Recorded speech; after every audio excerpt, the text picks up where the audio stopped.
Hello everyone, today we are discussing one of the most powerful essay in feminist literature, castration और decapitation। इस essay को Helen सिक्सस ने लिखा। ये 20th century की बहुत ही फेमस फेमिनिस्ट थिंकर हैं। इस ऐसे को हम जेंडर स्टडीज साइकोलॉजी में भी पढ़ते हैं एंड इंग्लिश लिटरेचर के लिटरेरी थ्योरी वाले पोर्शन में भी पढ़ते हैं। लेकिन इस ऐसे को डिस्कस करने से पहले इसकी कुछ की डिटेल्स डिस्कस कर लेते हैं, इसकी जैसे पब्लिकेशन डिटेल्स डिस्कस कर लेते हैं। तो इसका जो टाइटल है वो कैस्ट्रेशन और डिकेपिटेशन है, जैसे मैंने पहले ही बता दिया। ऑथर हैं हेलन सिक्सस, ये एक फ्रेंच फेमिनिस्ट थिंकर हैं।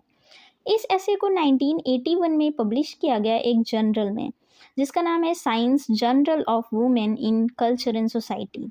इसको ओरिजिनली फ्रेंच लैंग्वेज में पब्लिश किया गया था, फ्रेंच लैंग्वेज में लिखा गया था एंड बाद में इसको ट्रांसलेट किया एनेट कूहन ने इंग्लिश में। अब हम इस ऐसे की कोर कॉन्सेप्ट की बात करें तो इसमें mainly silencing of women in patriarchal structure के बारे में बताया है। इसमें जो हेलन सिक्सस हैं वो वुमेन्स की साइलेंस के बारे में बात करती हैं इस पैट्रियार्कल सोसाइटी में, पैट्रियार्कल स्ट्रक्चर में, जिसमें वुमेन को सप्रेस किया जाता है, उसकी वॉइसेस को दबाया जाता है एंड उसकी जो थिंकिंग है, आइडेंटिटी है, उसको एक हिसाब से नज़रअंदाज किया जाता है। उसके बारे में हेलन सिक्सस अपने ऐसे में बात करती हैं। तो चलिए आगे डिस्कस करते हैं। इस ऐसे में मेनली दो कॉन्सेप्ट की बात की गई है, एक कैस्ट्रेशन एंड दूसरा डिकेपिटेशन। हम इसकी जो लिटरल मीनिंग है उसकी बात ना करके हम इसकी मेटाफोरिकल मीनिंग की बात करेंगे, क्योंकि हेलन सिक्सस ने इस ऐसे में इन वर्ड्स को एज अ मेटाफोरिकली यूज़ किया गया है एंड आज हम इसकी मेटाफोरिकल मीनिंग को डिस्कस करेंगे। तो चलिए स्टार्ट करते हैं। Cixous challenges the theories of Sigmund Freud and Lacan. Means यहाँ पे जो सिक्सस हैं वो सिगमंड फ्रायड एंड जैक्स लैकन की थ्योरी, साइको एनालिसिस की थ्योरी को चैलेंज करती हैं, जिसमें वो बताते हैं कि जो मेंस होते हैं वो अक्सर कैस्ट्रेशन मीन्स अपनी जो पावर होती है उसको खोने से डरते हैं। पर सिक्सस कहती हैं कि जो औरतें होती हैं, जो वुमेन्स होती हैं, उनके साथ जो सोसाइटी है वो अलग तरीके से बिहेव करती है। Womens are not just castrated, they are डिकेपिटेटेड।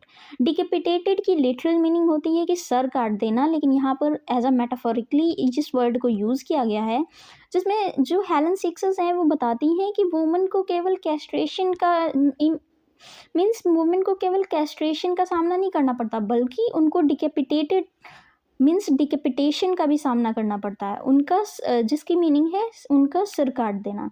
यहाँ पर सिर का मतलब है कि उनकी सोच, वुमेन्स की सोच, उनकी वॉइसेस, उनकी आवाज़ को सप्रेस किया जाता है, डोमिनेट किया जाता है।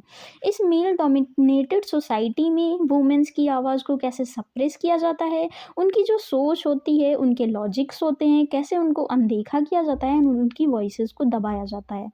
एंड इसमें जो सिक्सस हैं वो एक और बात करती हैं, साइलेंस ऑफ वुमेन की साइलेंस की बात करती हैं। सिक्सस बताती हैं कि जो पैट्रियार्कल सोसाइटी है वो चाहती है कि जो वुमेन है वो चुप रहें। Cixous writes that a woman is either beautiful but headless or speaking but dangerous. उन्होंने अपने ऐसे में लिखा है beautiful but headless or speaking but dangerous.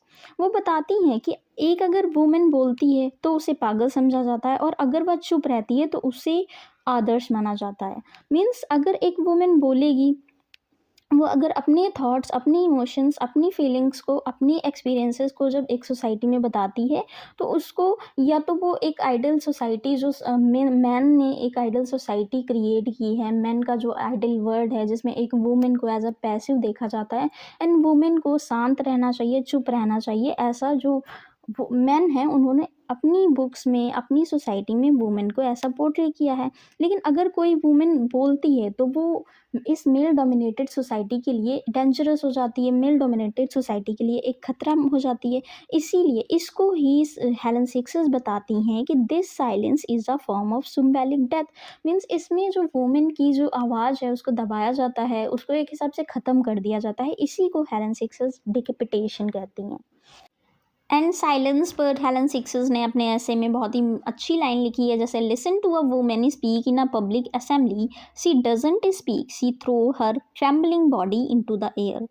Means कि जब एक वुमेन किसी पब्लिक प्लेस में बोलती है तब वो केवल कुछ वर्ड्स नहीं बोलती, बल्कि अपने पूरी जो आइडेंटिटी है, उसके जो स्ट्रगल हैं उनके बारे में बोलती है। क्योंकि उसको कभी बोलना सिखाया ही नहीं गया। एज अ पैसिव लिसनर उसको हमेशा as a passive listener treat किया जाता है एंड उसके स्ट्रगल्स, उसके जो आइडेंटिटी है उसको हमेशा दबाया जाता है, सप्रेस किया जाता है इस मेल डोमिनेटेड सोसाइटी में। एंड डिकेपिटेशन पर हेलन सिक्सर्स अपने ऐसे में लिखती हैं कि if they don't take your head they take your body. If means ये जो मेल डोमिनेटेड सोसाइटी है उसके बारे में इन्होंने लिखा है कि if they don't take your head they take your body, worse they take your head and leave you your body. Means ये जो सोसाइटी है वो वुमेंस की फ्रीडम को छीन लेता है, उनकी जो थिंकिंग पावर होती है उसको छीन लेता है। एंड सबसे बुरा तब होता है जब उनकी जो वॉइसेज़ हैं उनको दबा दिया जाता है, उनको कुछ बोलने नहीं दिया जाता है एंड जो वुमेन हैं उनको चुप करा दिया जाता है एंड उनको सप्रेस किया जाता है इस सोसाइटी में। एंड वो राइटिंग पर भी लिखती हैं कि वुमेन्स को अपने बारे में लिखना चाहिए, अपनी फीलिंग्स, अपने इमोशंस को शेयर करना चाहिए, बताना चाहिए। तो वो अपने ऐसे में बताती हैं कि ये जो मेंस हैं, ये जो मेंस ने ये जो एक आइडियल वर्ल्ड क्रिएट कर रखा है कि वुमेन को चुप रहना चाहिए, तो वुमेन को बोलना चाहिए, वुमेन्स को अपनी आवाज़ों को उठाना चाहिए। Women has to speak out, women must write herself, must write about women and bring women to writing. Means वो अपने ऐसे के थ्रू वुमेन्स को इनकरेज करती हैं कि वुमेन को राइटिंग करना चाहिए, वुमेन को अपने बारे में लिखना चाहिए एंड अपनी आवाज़ों को उठाना चाहिए। और अगर हम इस ऐसे की कंक्लूजन की बात करें तो the main message of this essay is women must speak and write. Cixous इसे ए क्रीचर फेमिनिन कहती हैं, जिसमें वो वुमेन को बोलने के लिए, लिखने के लिए इनकरेज करती हैं एंड वो कहती हैं कि वुमेन्स को एक ऐसी राइटिंग को डेवलप करना चाहिए जिसमें वो अपनी एक्सपीरियंसेस को शेयर करें, क्योंकि ये जो मेल डोमिनेटेड सोसाइटी है, ये मेन ने जो बुक्स लिख रखी हैं उसमें उन्होंने एज अ वुमेन कुछ ऐसा इमेजिन किया, एक आइडियल वुमेन कैसी होनी चाहिए उस बारे में अपनी बुक्स लिखी। लेकिन एक वुमेन क्या फील करती है, एक वुमेन क्या बताना चाहती है, उसके लिए एक वुमेन को खुद ही लिखना होगा एंड इसी कॉन्सेप्ट को उन्होंने ए क्रीचर फेमिनिन का नाम दिया। एंड ये जो सोसाइटी में ये जो डिस्क्रिमिनेशन हो रहा है बिटवीन मैन एंड वुमेन, उस पर भी इन्होंने एक लाइन लिखी है अपने ऐसे में, that either the women is passive और सी डजेंट एग्जिस्ट। मीन्स या तो एक इस सोसाइटी में रहने के लिए या तो वुमेन को पैसिव होना चाहिए, पैसिव होना पड़ेगा, मतलब चुप रहना पड़ेगा, एंड और सी डजेंट एग्जिस्ट, या तो उसको उस आइडल समाज से बाहर कर दिया जाएगा, उस सोसाइटी से बाहर कर दिया जाएगा। अगर कोई वुमेन अपने बारे में बोलती है तो उसको इस सोसाइटी से बाहर कर दिया जाता है। तो मेनली इस ऐसे में हेलन सिक्सन ने बताया कि जो मेल होते हैं, जो मेल डोमिनेटेड सोसाइटी होती है, पैट्रियार्कल सोसाइटी होती है, उसमें मेंस को हमेशा डर, अपनी पावर खोने का डर रहता है एंड इसी को इन्होंने कैस्ट्रेशन कहा है।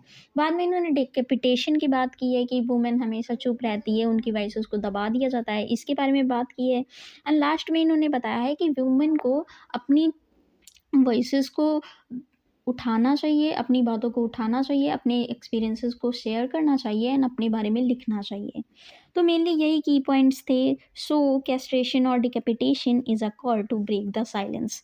आई होप आप लोग को ये ऐसे समझ में आया होगा। Thank you for watching.